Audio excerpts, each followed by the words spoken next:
So I'm starting a vlog, and this is the beginning of that journey. My vlogs are going to be about things that I'm interested in, and those two main things are going to be nature and technology. The two are oddly different, but I'm hoping that you enjoy the scenery and maybe learn something new. Today I'm going to start you off by taking you on a little trip to a waterfall just outside Auckland City, which is where I live in New Zealand, and the waterfall is called Kitekite Falls. Disclaimer, I am probably pronouncing that horribly. While I'm out there, I am going to chat to you about the philosophical differences between Microsoft's Surface line and the Apple iPad Pro. If that doesn't interest you at all, then I hope you at least enjoy the waterfall. See you there.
Alright, we're just walking to the falls now, so it's about a 25-minute walk according to the sign, but we'll see.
Alright, I have gone for a little walk away from the waterfalls.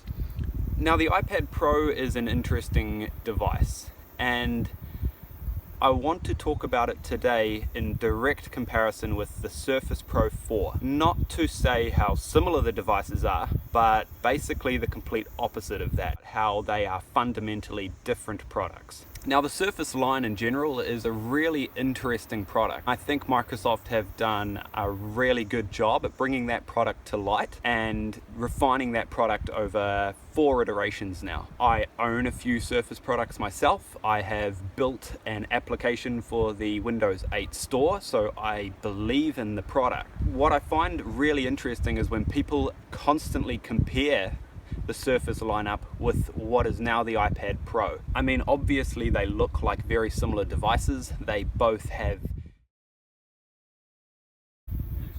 G'day. We're blocking your shot. Yeah. What I find really interesting is that when people constantly compare the Surface Line with the new iPad Pro, it just kind of proves to me that those people don't know what they're talking about. They don't understand the Surface product and they don't understand what the iPad Pro exists for. So the Surface Line was created for one goal, and that was to replace your laptop. Microsoft set out to create an incredibly portable, incredibly versatile laptop, and they succeeded on all fronts. Super portable, super friendly, it has great ergonomics for laptop use, it's a great tablet, it kind of checks all the boxes, but that doesn't work for everyone because not everyone needs a laptop. Where iPad Pro differs greatly is that Apple fully believe in their laptop line and they fully believe in their tablet line. They're not trying to create a hybrid. The iPad Pro is not a laptop. It is a laptop replacement, but it is not a laptop. You see, the philosophy behind the iPad Pro is that it's a creation device for professional creators. And that is the significant difference between the iPad Pro and the Surface lineup. The Surface lineup is a productivity machine and it is supposed to replace your laptop. The iPad Pro is for people who create content. It is supposed to be an incredibly versatile, powerful creation tool. And that's the difference. Now, which device will succeed and which will fail and which device do people want? No one really knows right now. But what I can say is that all of the arguments against the iPad Pro as it currently stands are software limited. They are restricted by the software, and that will either work itself out over time or it won't. And that depends completely on developers. Whether developers believe in the product, whether developers want to invest their time and effort and money into the iPad Pro as a product, or whether they don't. And if they don't, the iPad Pro will fall flat on its face, but it's ridiculous to say that the iPad Pro will fail right now because we just don't know. So that's basically all I wanted to chat to you guys today about, and just share my views on the iPad Pro line and the Surface line and kind of kickstart this whole vlogging adventure for myself. And subscribe, hit the like button, and I will catch you guys next time. See ya!